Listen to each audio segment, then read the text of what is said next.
Hello aspirants, welcome back to Spardha lines. ಈ ಒಂದು current affairs series ನಾವು ಕಂಟಿನ್ಯೂ ಮಾಡ್ತಾ ಹೋಗೋಣ. ಇವತ್ತು ಜನವರಿ ಮಂತ್ನ 22, 23 ಮತ್ತು 24ನೇ ತಾರೀಕು ಏನೇನು ಸುದ್ದಿನಲ್ಲಿದ್ದು ಅಂತ ಕೆಲವೊಂದು ಇಂಪಾರ್ಟೆಂಟ್ ನ್ಯೂಸ್ ಆರ್ಟಿಕಲ್ಗಳನ್ನ ತಗೊಂಡು ಡಿಸ್ಕಸ್ ಮಾಡ್ತಾ ಹೋಗೋಣ. ಮತ್ತೆ ಅದ್ರ ಮೇಲೆ ಏನು ಕ್ವಶನ್ಸ್ ಹೇಗೆ ಸಾಲ್ವ್ ಮಾಡೋದು ಅದನ್ನು ನೋಡ್ತಾ ಹೋಗೋಣ. ಇವತ್ತೇನೆಲ್ಲ ಟಾಪಿಕ್ಗಳನ್ನ ಡಿಸ್ಕಸ್ ಮಾಡ್ತೀವಿ ಅಂತ ನೋಡೋದಾದ್ರೆ, ಮೊದಲನೇದು ಬಂದು ರೆಸ್ಪಾನ್ಸಿಬಲ್ ನೇಷನ್ಸ್ ಇಂಡೆಕ್ಸ್ ಅಂತ ಹೇಳ್ಬಿಟ್ಟು, ಅಂದ್ರೆ ದೇಶಗಳು ಎಷ್ಟು ಜವಾಬ್ದಾರಿಯುತವಾಗಿ ಕಾರ್ಯನಿರತವಾಗಿದೆ ಅನ್ನೋದನ್ನ ಅನೌನ್ಸ್ ಮಾಡೋದಕ್ಕೆ ಇರುವಂತ ಇಂಡೆಕ್ಸ್ ಇದು.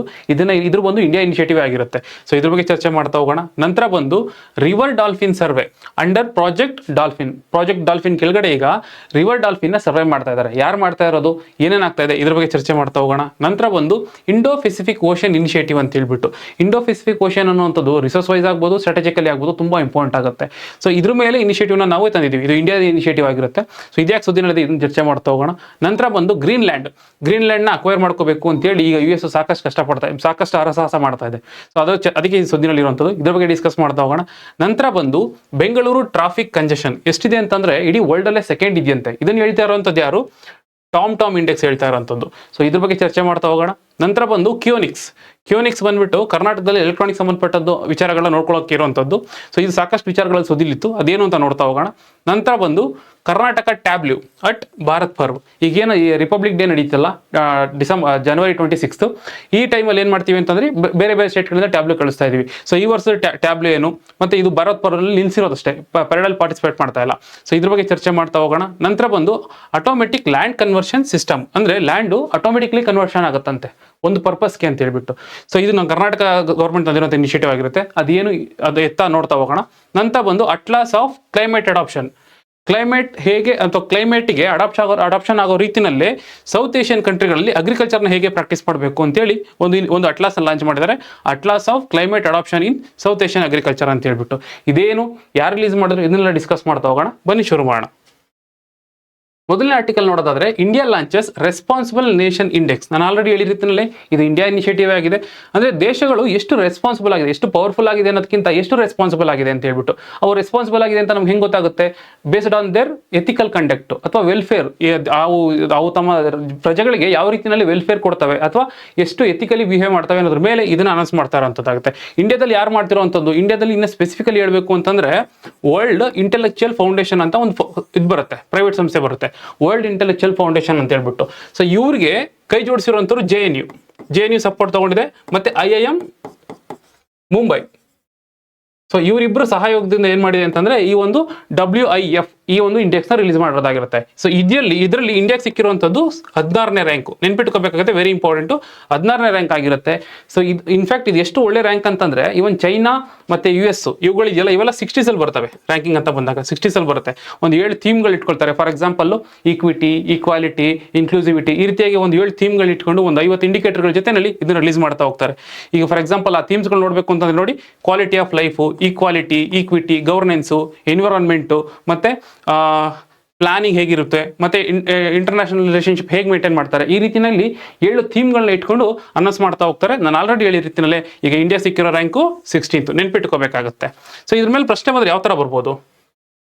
ಜವಾಬ್ದಾರಿಯುತ ರಾಷ್ಟ್ರಗಳ ಸೂಚ್ಯಂಕ ಅಥವಾ ರೆಸ್ಪಾನ್ಸಿಬಲ್ ನೇಷನ್ ಇಂಡೆಕ್ಸ್ಗೆ ಸಂಬಂಧಿಸಿದಂತೆ ಈ ಕೆಳಗಿನ ಹೇಳಿಕೆಗಳನ್ನು ಪರಿಗಣಿಸಿ. ಇದು ಭಾರತದ ಚಿಂತಕರ ಚಾವಡಿ ಅಥವಾ ಥಿಂಕ್ ಟ್ಯಾಂಕ್. ಯಾವುದನ್ನ ಹೇಳಿದೆ ನಾನು? ಥಿಂಕ್ ಟ್ಯಾಂಕ್ ಅಂತ ಹೇಳ್ಬಿಟ್ಟು ವರ್ಲ್ಡ್ ಇಂಟೆಲೆಕ್ಚುಯಲ್ ಫೌಂಡೇಶನ್ ಅಂತ ಹೇಳಿದ್ನಲ್ಲ, ಓಕೆ, ಭಾರತೀಯರ ಶಿಕ್ಷಣ ಸಂಸ್ಥೆಗಳ ಸಮೂಹದೊಂದಿಗೆ ಅಭಿವೃದ್ಧಿಪಡಿಸಲಾಗಿದೆ. ಆ ಶಿಕ್ಷಣ ಸಂಸ್ಥೆಗಳು ಯಾವುದು ಅಂತ ಹೇಳಿದ್ದೀನಿ, ಇದು ಸರಿಯಾಗಿದೆ.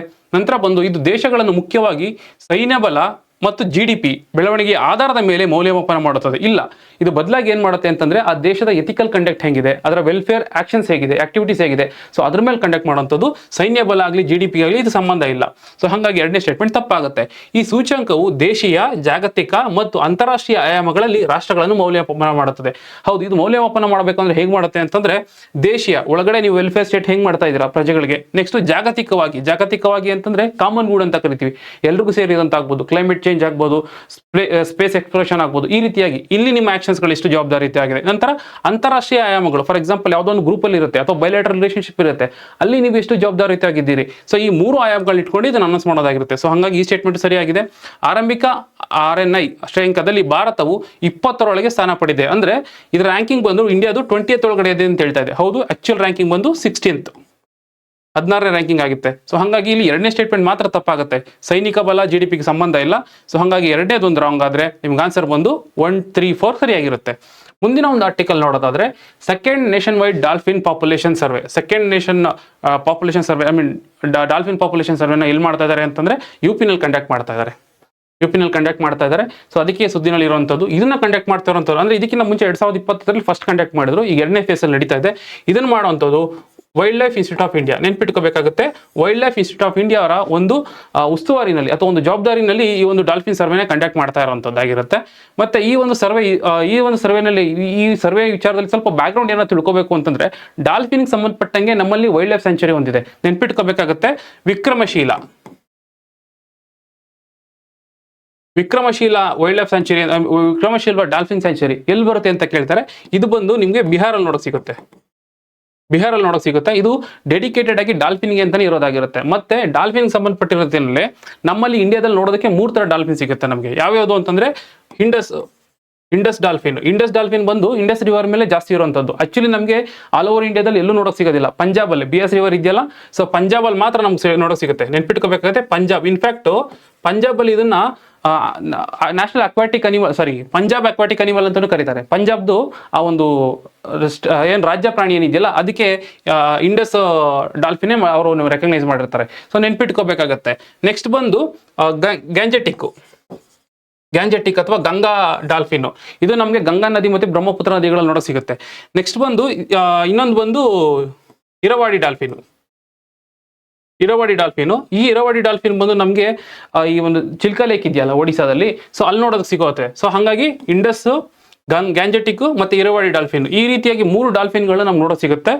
ಮತ್ತೆ ಈ 3ದು ಏನಂತಂದ್ರೆ ಎಂಡೇಂಜರ್ಡ್ ಲಿಸ್ಟ್ ಇದೆ. IUCN ನಲ್ಲಿ 3 ಎಂಡೇಂಜರ್ಡ್ ಲಿಸ್ಟ್ ಇದೆ. ಸೊ ನೆನ್ಪಿಟ್ಕೋಬೇಕಾಗತ್ತೆ.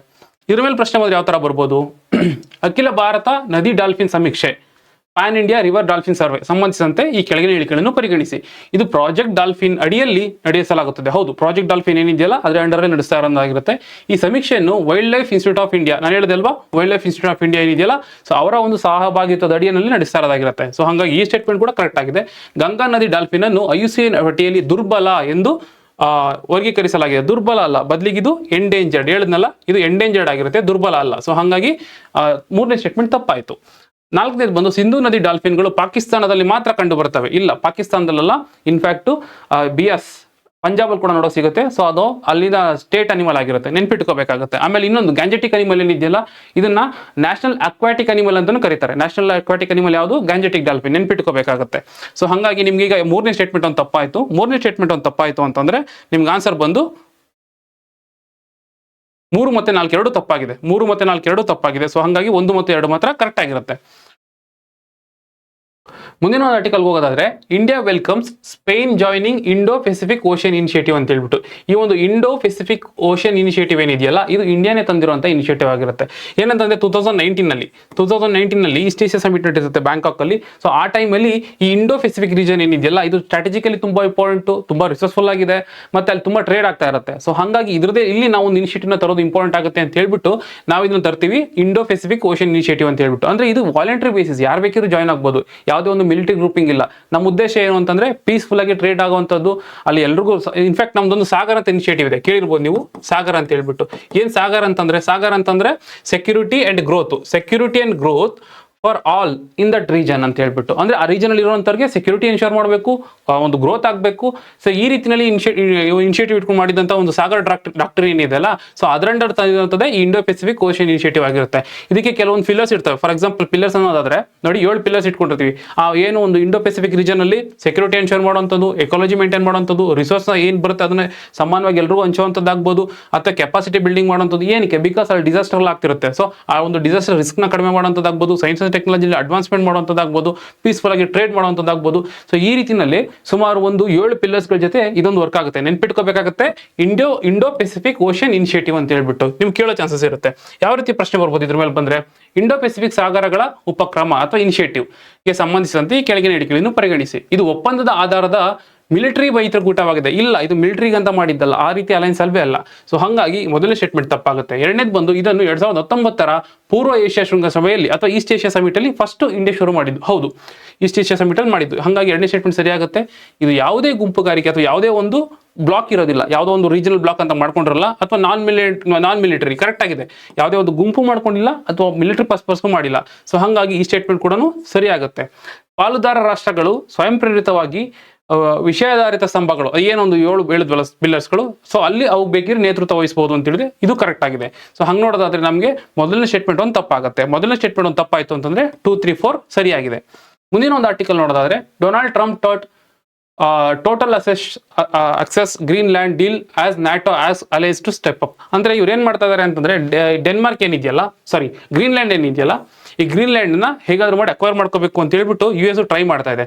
ನೋಡಿ, ಇದೇ ಗ್ರೀನ್ಲ್ಯಾಂಡ್, ಇಲ್ಲಿ US ಬರುವಂತದ್ದು, US ಇದೆ. ಅದು ಬಿಟ್ಟರೆ ಇಲ್ಲಿ ಸ್ವಲ್ಪ ಅಲಾಸ್ಕಾ ಪೋರ್ಷನ್ ಬರುತ್ತೆ, ಇಲ್ಲಿ ಅಲಾಸ್ಕಾ ಪೋರ್ಷನ್ ಬರುತ್ತೆ, ಇದು ಕೆನಡಾ.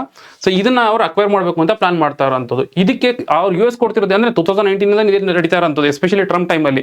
ಇವ್ರು ಕೊಡ್ತಿರೋದು ಏನು ರೀಸನ್ ಅಂತಂದ್ರೆ ಇಲ್ಲಿ ಒಂದು ಏನು ಆರ್ಟಿಕ್ ಸರ್ಕಲ್ ಬರುತ್ತಲ್ಲ, ಆರ್ಟಿಕ್ ಸರ್ಕಲ್, ಸೊ ಇದನ್ನ ಪ್ರೊಟೆಕ್ಟ್ ಮಾಡಬೇಕು ಎನ್ವಿರಾನ್ಮೆಂಟಲ್ ಕನ್ಸರ್ನ್ ಇಟ್ಕೊಂಡು, ಸೊ ಹಾಗಾಗಿ ನಮ್ಮ ಅಂಡರ್ ಕೊಡಿ ಅನ್ನೋದು. ಮತ್ತೆ ಇವ್ರು ಹೇಳ್ತಿರೋದು ಇಲ್ಲಿ ಯಾವುದೇ ರೀತಿಯಲ್ಲಿ ಮಿಲಿಟರಿ ಇನಿಷಿಯೇಟಿವ್ನ ನಾವು ತಗೊಳ್ಳಲ್ಲ, ಮಿಲಿಟರಿ ಬೇಸ್ನ ಎಸ್ಟಾಬ್ಲಿಷ್ ಮಾಡಲ್ಲ, ಜಸ್ಟ್ ಪೀಸ್ಫುಲ್ ಪರ್ಪಸ್ ಮಾತ್ರ ಅಂತ ಹೇಳ್ಬಿಟ್ಟು.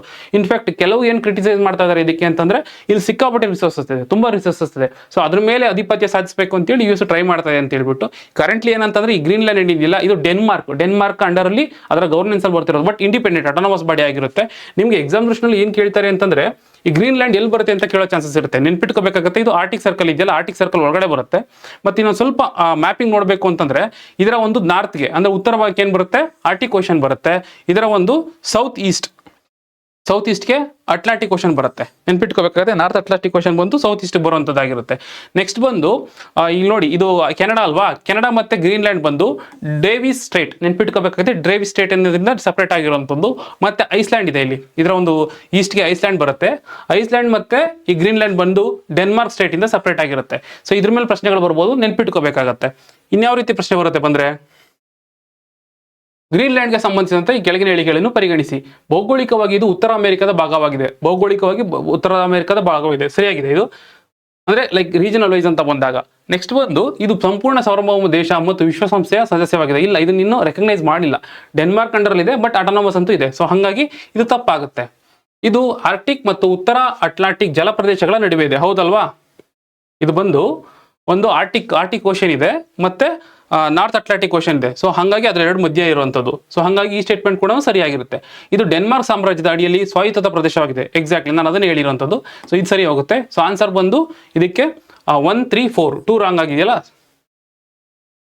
ಮುಂದಿನ ಒಂದು ಆರ್ಟಿಕಲ್ ಹೋಗೋದಾದ್ರೆ government launches digital climate atlas. ಏನಂತಂದ್ರೆ ಡಿಜಿಟಲ್ ಅಟ್ಲಾಸ್ ಒಂದನ್ನ ಈಗ ಸರ್ಕಾರ ರಿಲೀಸ್ ಮಾಡ್ತಾ ಇದೆ. ಏನಿದೆ ಅಟ್ಲಾಸ್ ಅಂತಂದ್ರೆ atlas of climate adoption in south Asian agriculture system ಅಂತ ಹೇಳ್ಬಿಟ್ಟು ನೆನ್ಪಿಟ್ಕೋಬೇಕಾಗತ್ತೆ. ಒಂದು ಸೌತ್ ಏಷ್ಯನ್ ರೀಜನ್ ಅಲ್ಲಿ ಇರುವಂತಹ ಅಗ್ರಿಕಲ್ಚರ್ ಸಿಸ್ಟಮ್ ಏನಿದೆ ಅದು ಕ್ಲೈಮೇಟ್ ಚೇಂಜ್ಗೆ ಅಡಾಪ್ಷನ್ ಆಗೋ ರೀತಿಯಲ್ಲಿ ಹೆಲ್ಪ್ ಆಗೋ ರೀತಿಯಲ್ಲಿ ಒಂದು ಅಟ್ಲಾಸ್ನ ಈಗ ಭಾರತ ಸರ್ಕಾರ ರಿಲೀಸ್ ಮಾಡ್ತಾ ಇದೆ.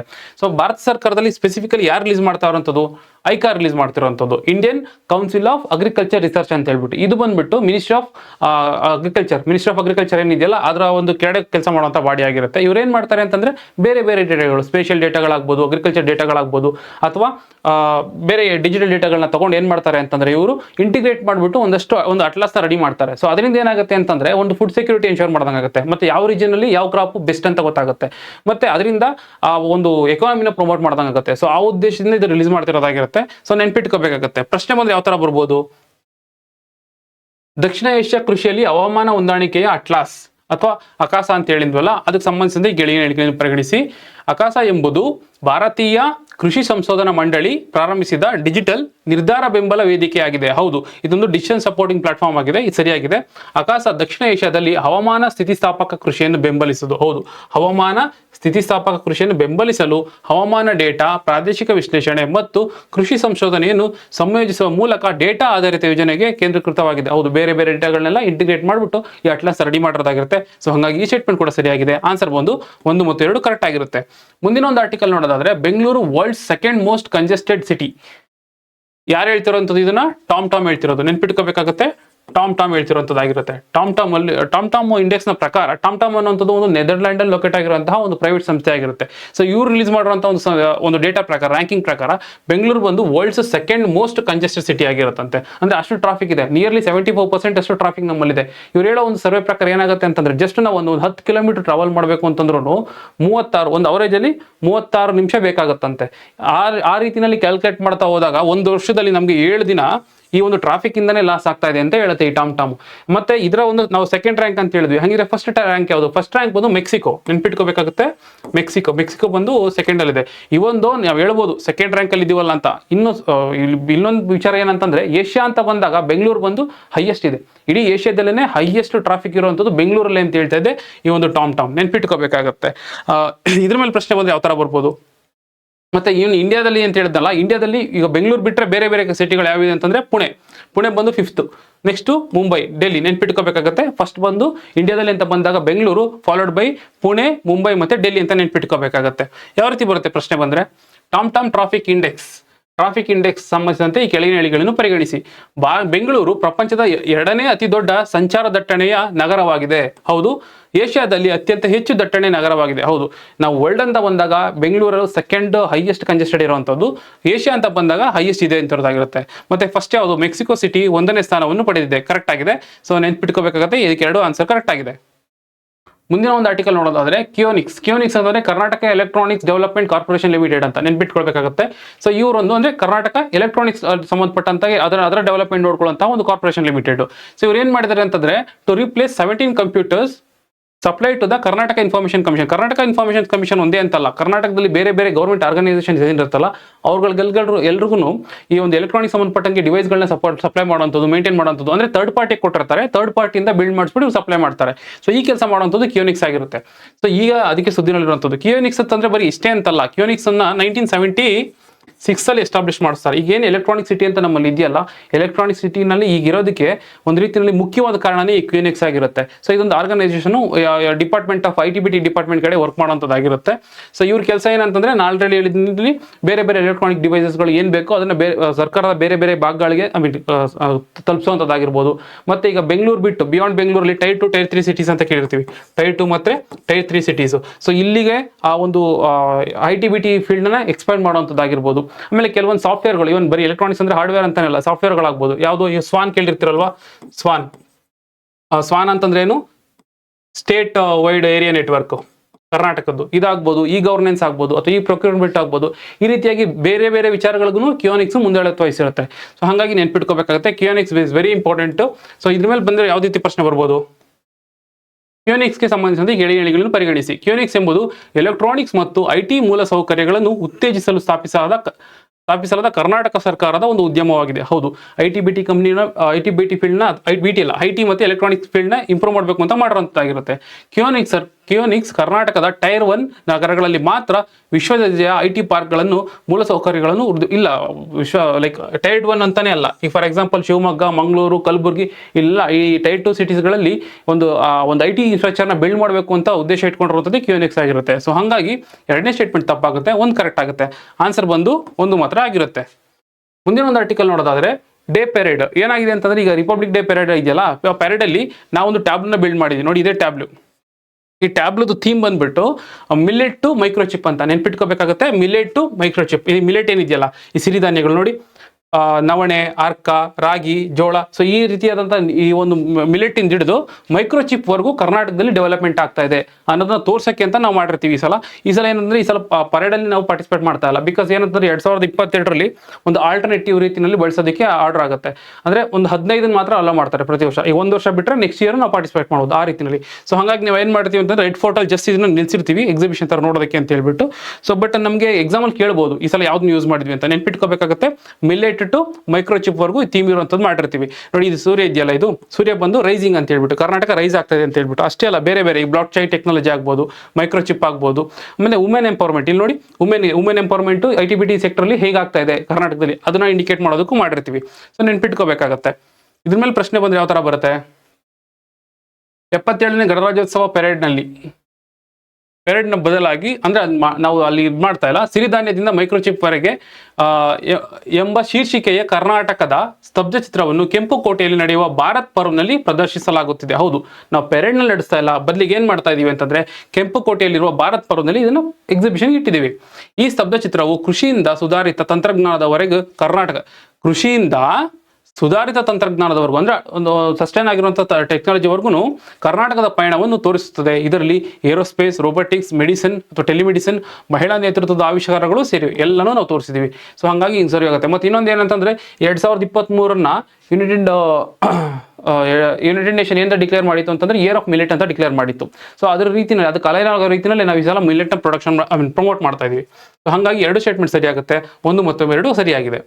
ಮುಂದಿನ ಒಂದು ಆರ್ಟಿಕಲ್ ನೋಡೋದಾದ್ರೆ state introduce automatic land conversion system. ಏನಾಗಿದೆ ಅಂತಂದ್ರೆ ಕೆಲವೊಂದು ಟೈಮಲ್ಲಿ ಈ ಕೆಲವೊಂದು ರಿನ್ಯೂವಬಲ್ ಎನರ್ಜಿ ಅಂತದ್ದು ತುಂಬಾ ಎಸೆನ್ಷಿಯಲ್ ಇರುವಂಥದ್ದು. ಈಗ ಒಂದು ಲ್ಯಾಂಡ್ನ ಗೌರ್ಮೆಂಟ್ ಅಕ್ವೈರ್ ಮಾಡ್ಕೊಂಡಿರುತ್ತೆ, ಅದನ್ನು ಏನಕ್ಕೆ ಮಾಡಬೇಕು ಅನ್ನೋದು ಇನ್ನು ಫೈನಲೈಸ್ ಆಗಿರಲಿಲ್ಲ.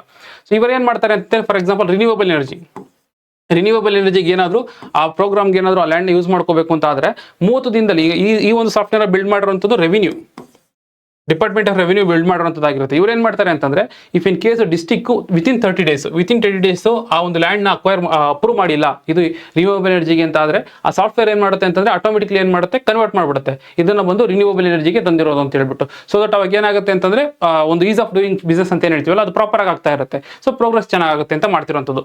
ಅಂಟಿಲ್ ಅಂಡ್ ಅನ್ಲೆಸ್ ಅಲ್ಲಿ ಏನೋ ಫ್ರಾಡ್ ಆಗಿರಬೇಕು ಅಥವಾ ಡಾಕ್ಯುಮೆಂಟ್ ಏನಾದರೂ ಇಶ್ಯೂ ಆಗಿರಬೇಕು, ಅಂಥದ್ದೇನು ಆಗಿಲ್ಲ ಅಂತ ಆದಾಗ ಇದು ಕಂಟಿನ್ಯೂ ಆಗ್ತಾ ಹೋಗುತ್ತೆ.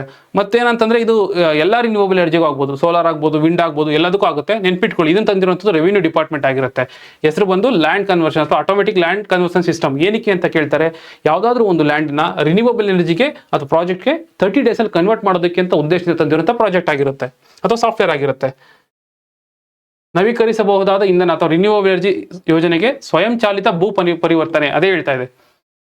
ಸಂಬಂಧಿಸಿದಂತೆ ಈ ಕೆಳಗಿನ ಹೇಳಿಕೆಗಳನ್ನು ಪರಿಗಣಿಸಿ. ನಿಗದಿತ ಅವಧಿಯೊಳಗೆ ಅನುಮೋದನೆಯನ್ನು ನೀಡದಿದ್ದರೆ ನವೀಕರಿಸಬಹುದಾದ ಇಂಧನ ಯೋಜನೆಗಳಿಗೆ ಸ್ವಯಂಚಾಲಿತ ಭೂ ಪರಿವರ್ತನೆಗೆ ಈ ವ್ಯವಸ್ಥೆಯನ್ನು ಅನುಮೋದಿಸುತ್ತದೆ. ಅಂದ್ರೆ ಈ ವ್ಯವಸ್ಥೆ ಏನ್ ಮಾಡುತ್ತೆ, ಅಪ್ರೂವ್ ಮಾಡಿಬಿಟ್ಟು ಅದನ್ನು ಕನ್ವರ್ಟ್ ಮಾಡುತ್ತೆ. ಈ ತಂತ್ರಜ್ಞಾನವನ್ನು ಅಥವಾ ಈ ಸಾಫ್ಟ್ವೇರ್ ಅನ್ನ ಕಂದಾಯ ಇಲಾಖೆ ರೆವಿನ್ಯೂ ಡಿಪಾರ್ಟ್ಮೆಂಟ್ ಅಭಿವೃದ್ಧಿಪಡಿಸಿದೆ ಮತ್ತು ಇದು ಸೌರ, ಪವನ ಹಾಗೂ ಇತರ ತಂತ್ರಜ್ಞಾನಗಳು ಸೇರಿದಂತೆ ಎಲ್ಲಾ ನವೀಕರಿಸಬಹುದಾದ ಇಂಧನಗಳ ಯೋಜನೆಗಳಿಗೆ ಅನ್ವಯಿಸುತ್ತದೆ. ಕರೆಕ್ಟ್, ಇದು ಸರಿಯಾಗಿದೆ. ಈ ವ್ಯವಸ್ಥೆಯನ್ನು ಪ್ರಾಯೋಗಿಕವಾಗಿ ಮೊದಲು ಚಿಕ್ಕಬಳ್ಳಾಪುರ, ಹೌದು ಮೊದಲಿಗೆ ಏನ್ ಮಾಡ್ತಾರೆ ಅಂತಂದ್ರೆ ಚಿಕ್ಕಬಳ್ಳಾಪುರದಲ್ಲಿ ಪೈಲಟ್ ಬೇಸಿಸ್ ಮೇಲೆ ಇಂಟ್ರೊಡ್ಯೂಸ್ ಮಾಡ್ತಾರೆ. ಈಗ ಆಲ್ ಓವರ್ ಕರ್ನಾಟಕ ತರಬೇಕು ಅಂತ ಪ್ಲಾನ್ ಮಾಡ್ತಾ ಇರುವಂತದ್ದಾಗಿರುತ್ತೆ. ತರಲಾಗೋದು ಈಗ ರಾಜ್ಯಾದ್ಯಂತ ವಿಸ್ತರಿಸಲಾಗುತ್ತೆ. ಈ ಸ್ಟೇಟ್ಮೆಂಟ್ ಕೂಡ ಸರಿಯಾಗಿದೆ. ಸೊ ಹಾಗಾಗಿ ಇಲ್ಲಿ 3 ಸ್ಟೇಟ್ಮೆಂಟ್ಗಳು ಸರಿಯಾಗಿದೆ. ಈ ಒಂದು ಟಾಪಿಕ್ ಜೊತೆ ಈ ಒಂದು ಸೆಷನ್ ಮುಗಿಸೋಣ. ಮುಂದಿನ ಒಂದು ತರಗತಿಯಲ್ಲಿ ಇನ್ನೊಂದಷ್ಟು ಡಿಸ್ಕಸ್ ಮಾಡ್ತಾ ಹೋಗೋಣ. Thank you.